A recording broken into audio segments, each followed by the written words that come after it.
Going live. There we go. Hi, everybody. Welcome to Women in Alcohol. I'm your host, Nancy McKay, and today my very special guest is Anna Centron.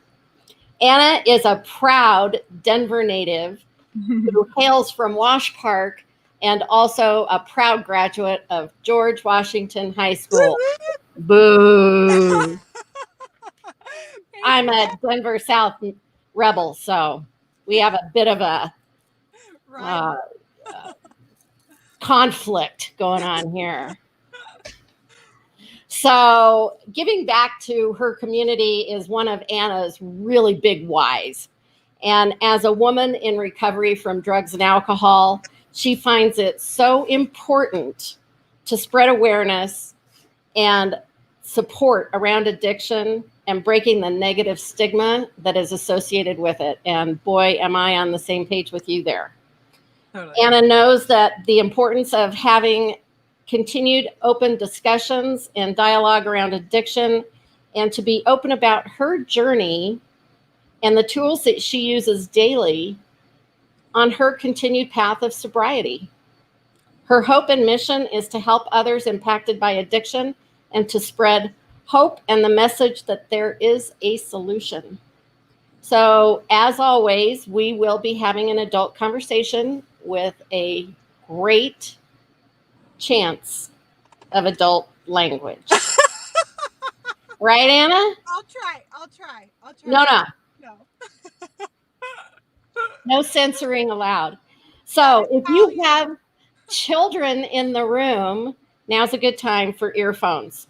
Also, if you want to leave comments or questions for Anna or myself, you can do that in the box. And but in order for us to see your name, you'll have to give StreamYard permission. And I've put those the link to StreamYard and Facebook in the chat box. So if you want us to see your name, you'll have to click on that. Okay, Anna, you ready? Born ready. Atta girl. So tell us more about your background and when you started your drinking and whatnot. Oh, sure. So as you said, I'm a proud Denver native. So born and raised, grew up in Wash Park, and then I actually went to high school at South my freshman year, and then went to George Washington. So our rivalry's not that bad. But so a little bit about me and my family is, so I grew up as an only child being raised by my single mother. My father did not want a part of our life, and so he really was not a part of our life. And so and my mom was a flight attendant, so she was gone for a few nights out of the week, and I would be with our the babysitter, the nanny. My mom always did a really, really great job of surrounding me with really strong, intelligent, loving people, which I'm so grateful for. Yeah. It truly took a village to raise this. And so, but with that being said, I had to be independent really quickly. I had to problem solve really quickly. And I didn't ever really grasp that manual of how to have healthy relationships, how to, something happened growing up where it's like it wasn't okay to not know something. So instead of asking questions, I either just pretended I knew and figured it out later, or just didn't have any interest because I had no idea what it was and I didn't want to look stupid. And so that was like very much in me from a very, very young age, which what happens with that is, for me, I didn't feel comfortable in my own skin because I always felt like I had to be, keeping up with the next person and know more or what have you. And I just never really felt like I fit in. So with that being said, when I went to high school at your alma mater, I really did not fit in. I was made fun of a lot. The girls were so mean. And I just was doing the best I could, right? Yeah. And so when I was able to go to a high school party and there was alcohol, and I was drinking the jungle juice out of the bathtub of like some senior's shower that he took. I mean, it's disgusting when I think about it, but when I like as soon as alcohol came into my system, I felt like I fit in, right? And I felt like I all of a sudden was this person that people wanted me to be and that I wanted to be. And so with that being said, and I was 15 at the time, and so it Hmm. really was one of those things where I loved it from the get-go. And even though I wasn't a drinker, like stealing, my mom didn't really have alcohol in our house, and so it wasn't one of those situations where I was instantly drinking in high school. I was an athlete, and so just would drink on the weekends. But when I went to college at University of Nevada, Las Vegas, which was like perfect for an Oh boy. alcoholic, it was like off to the races, right? And it was every night. And I remember saying, as soon as it affects my life, then I'll know I'll have a problem. Which normal people don't say that. Funny, isn't it? Yeah.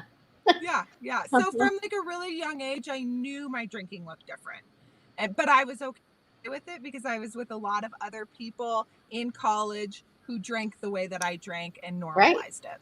Yeah. So Yeah. yeah, that's kind of the beginning of the end. So when did you really realize that you had a problem?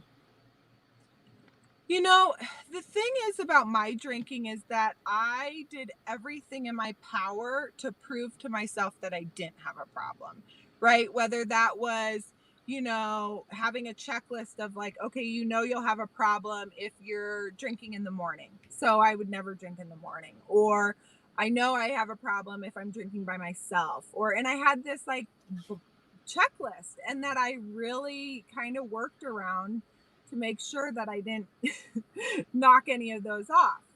And I had a lot of consequences in college. I got a DUI.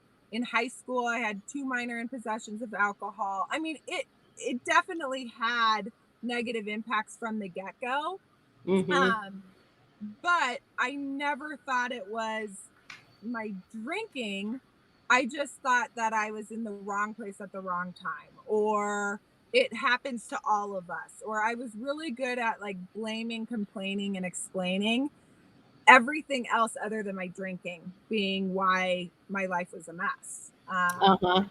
So I didn't really actually recognize that I had a problem until this is so funny. So so I had a roommate who was very Catholic and was like, "Oh, what did you give up for Lent?" And I grew up, I went to Catholic school. I do not practice Catholicism, but I was like, "Oh, I'm giving I'm not going to drink for 40 days, right?" And she was like, "Oh, okay." So then I go to dinner with our other roommate, and we order, and I'm drinking, and she's like, "Oh, what did you give up for Lent?" And I was like, "Oh, drinking," as I'm taking a sip of my wine. And I was like, "Oh, maybe next year." I mean, it wasn't even a day. Like I couldn't even make it a day, right? But that's when I really, so then I was like trying to okay, well, it won't be beer. And then like the fact that I couldn't even make it the like week without beer, it was just crazy. And so that's when I was like, okay, something's up. And then what happened is I started saying that the negative consequences, and a lot of them were usually relationship, like Mm-hmm. fighting with my boyfriend, or saying things that I didn't mean, or doing inappropriate things like dancing on the bar. It was because of the certain type of alcohol. So I got to the point where it's like, oh, well, I can't drink tequila because that's what makes me crazy. Right. Yeah. Or I can only like, okay, I can't have shots after I have beer because that makes me crazy. And so Right. I really like tried to pinpoint it on different things. And so when I really realized that I had a problem was when all of those things that I thought were happening because of tequila or because I was having shots after beer, and then they were still happening when I was just drinking champagne, I was like, oh, I think something else is Oh, going on oh here. shit. Yeah. So in the back of my head, I always kind of knew that there was a problem. But what really happened is my good friend who had been sober for 5 years, and I had just gone through a breakup, and I was really, really sad. And she asked me, she was like, what's going on? What's wrong? And I was like, I don't know. Like, I can't even find an adjective to explain how I feel. I'm just so like I'm just overwhelmingly just not happy, right? And so Right. I was going over, I was like, I just kind of feel like I'm on Groundhog Day. I don't really have any purpose. I have no passion. I like can't seem to keep a relationship with a man. It's like the same problem over and over again. And my like friendships feel really surface level. And she was like, well, do you think drinking is your problem? And I'm like, no, drinking is like the thing that I'm really good at, and that's the thing that like makes all of this okay, right? That what makes me be able to get through life. Right. And she's like, okay, well, for me, when right before I got sober and I was feeling like that, you know, the reason why was because of my drinking and drug use. And so I tried to prove her wrong, and I tried to stop drinking, and I couldn't do it. And so the next week I went and had coffee with her, and I was like, I think I have a problem drinking. And she sent me to my first 12-step meeting that day, and things just started to click, and not right away, right? Hmm. But it definitely shined that light that I knew was always there. I just didn't want to look at it yet. So, Yeah. yeah. So how old were you when that happened? When you went Um to your first meeting? Yep. So I was 30. So Okay. I will be 7 years sober September 1st. And so Wow. that was really so when I that was really and you know what, for me it was like it was exactly where I was supposed to go, because you know as soon as I was able to really understand alcoholism as a disease and have a solution, I was able to really kind of stay on that sober track. And that's not everybody's Yeah. journey. A Right. lot of people relapse and have to try again, and that's totally, I mean, oh my god, absolutely try again. The way Right. that I look at it is that I relapsed many, many, many, many times before, when I was just trying to be sober a few weeks. Right. But Right. then by the time I was so sick and tired of being sick and tired, and I was so broken, and I was such a shell of myself, that it was just the right time, and it's stuck, which I'm Yeah. really, really grateful Yeah. for. I want to just interrupt for just a second. We've had a comment that our viewers couldn't hear anything. So I'm hoping that that's not still the case. And so if we have anybody that can shoot me a comment to see if our audio is not working, I'm hearing everything fine, but then I'm one of the people talking. So I mean, I hear everything fine.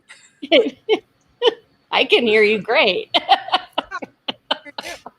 So anyway, if somebody wants to shoot us a comment, whether you can hear us or not, that would be great. Yeah. And so anyway, so what was there any difficulty once you made the decision and made a commitment to yourself that you were going to do this? How difficult was that for you? I mean, it was it was really difficult, because alcohol was my best friend, right? Right. Like, alcohol was with me through everything, Yep. good, bad, Taco Tuesday. I mean, it didn't matter. Right. That was the thing that was with me all the time. And it was like a comfort, like a comfort blanket. And Sure. so it was really, really uncomfortable. Yeah. But I did, I said I had a friend who got sober years before me, and and I was like really pissed at her because she stopped hanging out with us. And I'm like, Ah, this is bullshit. Whereas now, in hindsight, like I get it. I would not be hanging out with me now either, if I was right. sober. But I was like really, really pissed about it. And so I said, I'm not going to be like my friend who like just stopped going out to bars and stopped living life because that's like the delusion I thought. Right. And and so I really still tried to live this life that I was living, but just removing alcohol. And it was miserable. It was Yeah. absolutely miserable. And it Right. wasn't until I changed everything. And that goes from, changing my playground with my playmates, with my, mental state, my emotional, my spiritual. I mean, like I had to change everything. Yeah. And it's interesting because I feel like I had to change everything to get to my authentic self, which is kind of ironic because like I felt like I don't want to lose myself in this. Like I want to still be who I am. And then now it's like I'm not even remotely close to the person that I was when I was drinking. And so Right. it's ironic.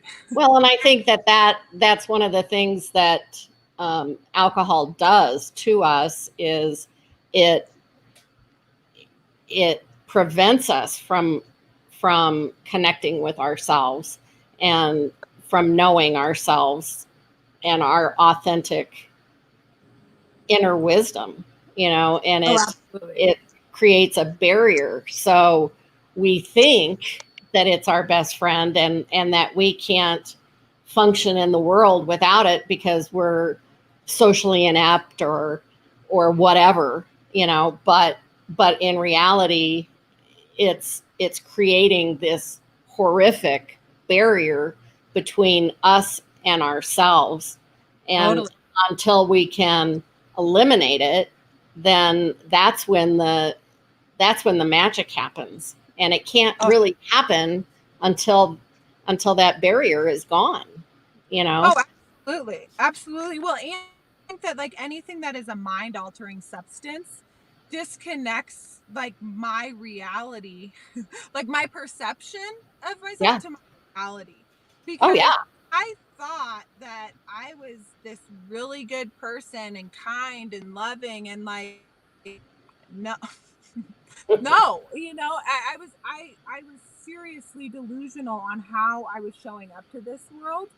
Yeah. And also, I was just going through the motions. I was truly waiting for an outside force, you, most likely money, men, it didn't matter, but I was Right. looking for something else to make me happy rather than look within inside and say, okay, what truly are like what is it that I believe in and what is it that I stand for and what are my morals and my substance and my depth and my weight, because I was waiting for somebody else to just fix it all. And Right.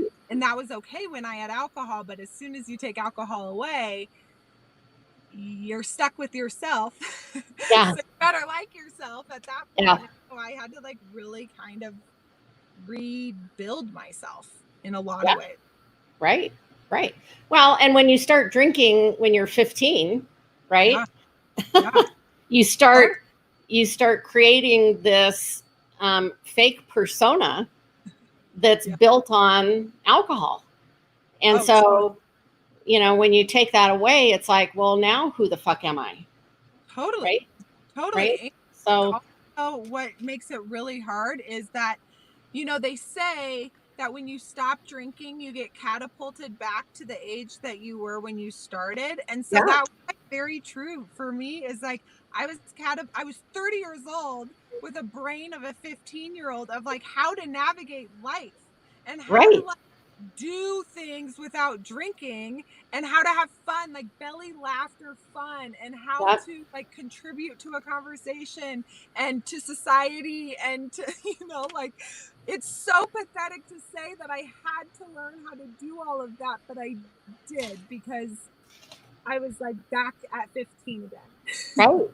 Well, and that's exactly what happens. So, try being 52 and being thrown back to when you're 17, because that's Totally. kind of what happened to me. I mean, I was 52 when I got sober. So, Yeah. it's you know, and you think that you're doing everything right along the way while you're drinking. I mean, you think Well, that you're conducting life in a perfectly adult manner, right? Because you totally. because you got a glass of champagne in your hand, and that makes you feel grown up, and you're making decisions, and so Right. on and so forth. And I mean, we were probably, I know, I was high functioning, and I'm sure you were too, until you Yeah. weren't. Yeah, you know well, and this is what I love to say to people. So my mom got sober after me, and my mom's 71 now. And uh-huh. so she was later in life, and she's actually calling right now. So sorry if you heard it ring. She must have known I was talking about her.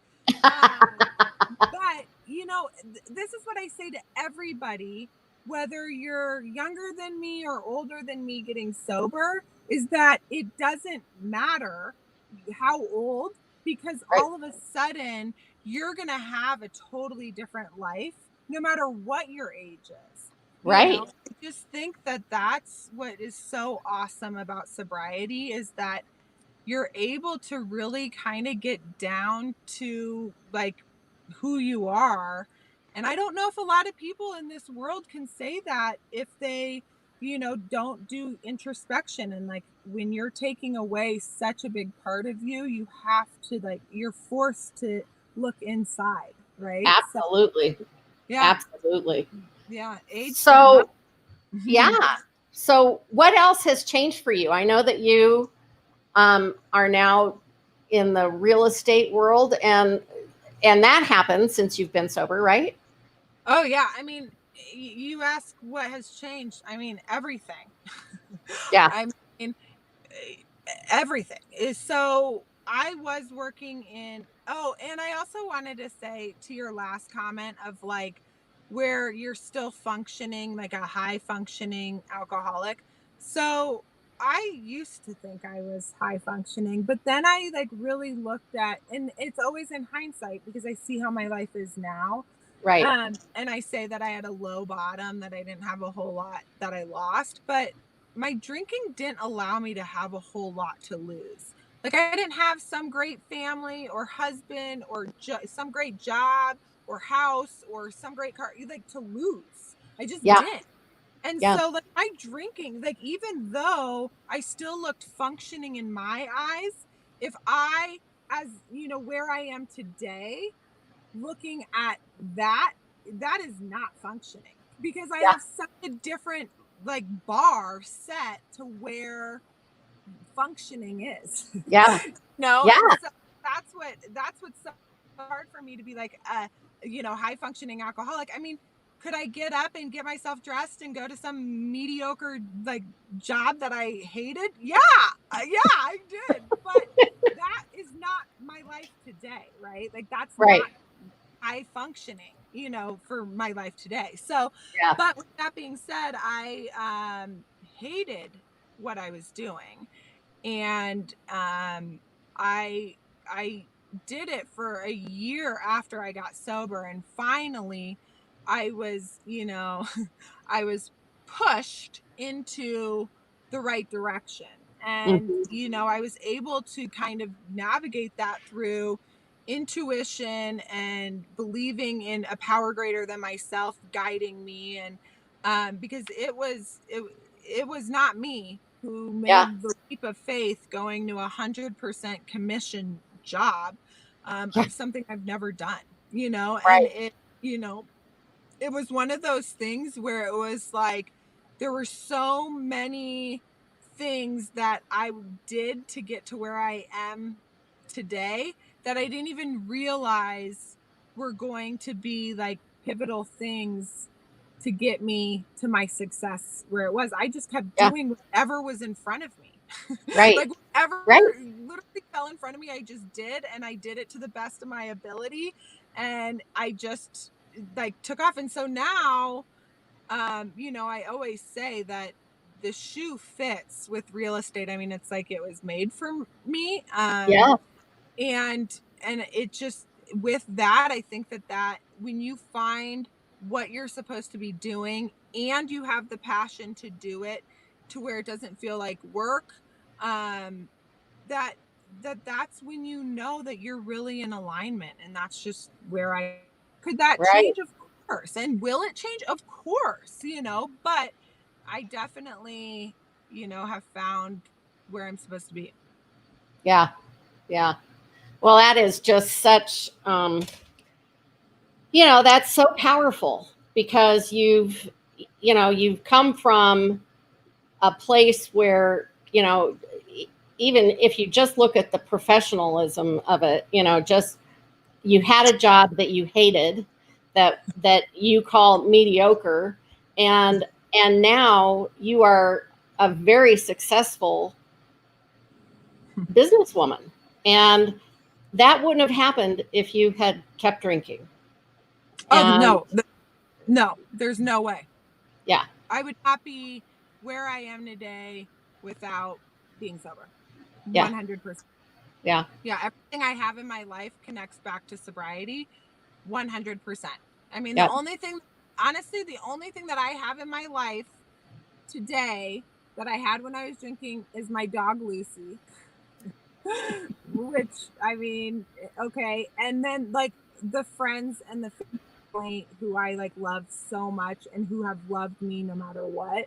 Yeah, Um, that's really all I have. And yeah, those relationships are not what they were when I was drinking. They are right. totally different relationships. Like my mom and I, it was not good. And Yeah, now we're very, very close. I see her yeah, like every day. yeah, yeah. Well, and you enjoy it, so Yeah. that's huge difference, huge difference. Huge. So tell our viewers where they can find you and connect with you. Sure. I mean, obviously on Facebook you can, find me. You can, of course, email me if you want to email me. You can call me. I mean, you can send smoke signals. I'll probably see them. As you can see, my office is Yes. my car. So if you do send smoke signals, I'll probably see them while I'm driving. But yeah, is there a way to put it in the chat, Nancy? Yeah, I could. If you tell me, I can. Let's see. I can. Let me.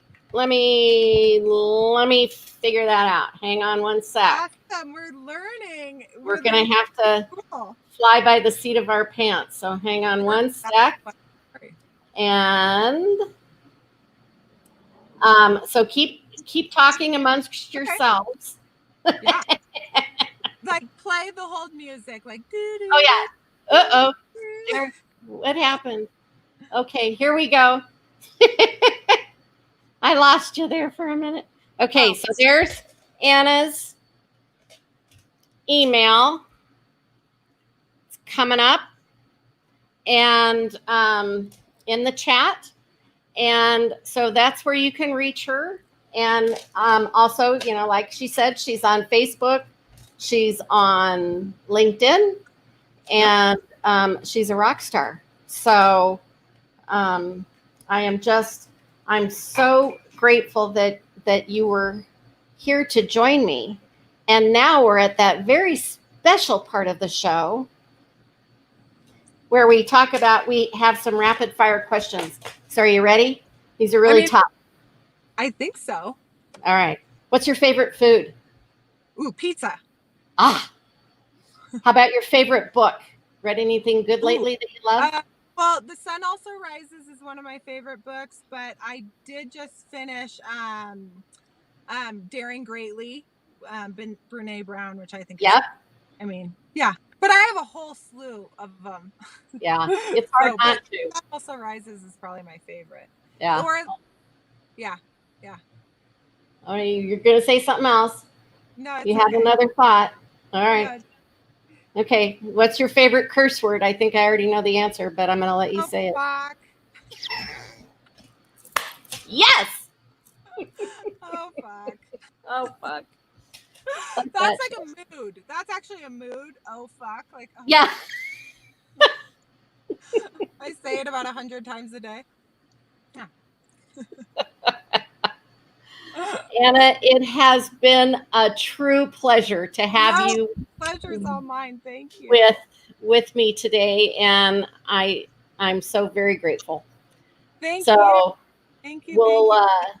we'll catch up again with you soon, and I'd love to have you back if you're Anytime. open Yeah. and happy to do that. That would be wonderful. Oh my God. Yeah, of course. Cool. I'd be happy to. So thank you so much. And I'm sorry that I took you on a little ride. I feel like I'm, on a late night talk show. I know it's kind of like Carpool karaoke. yeah, exactly, or coffee and cars with Jerry Seinfeld, or Yeah, see, one of those. that's your new thing, Nancy. We is could that do you that. Just like interview everybody in the car. There's an idea. That'd be I would great. Maybe I ought to think about that. I love it. All Well, right. thank you. And if Thank anybody you. wants to reach out, please, for any situation, whether it's that you're in fear of getting into the new, into a new sector of life, or Yeah. sobriety, or real estate, or Yeah. just need a good girlfriend, let me know. That's right. Anna's your gal. She's a hoot, and I love her to pieces. So I so appreciate it. And Thank you. we'll talk soon, and thank you so much for your time. Love you. Love you. Love you. Bye. Bye, everybody.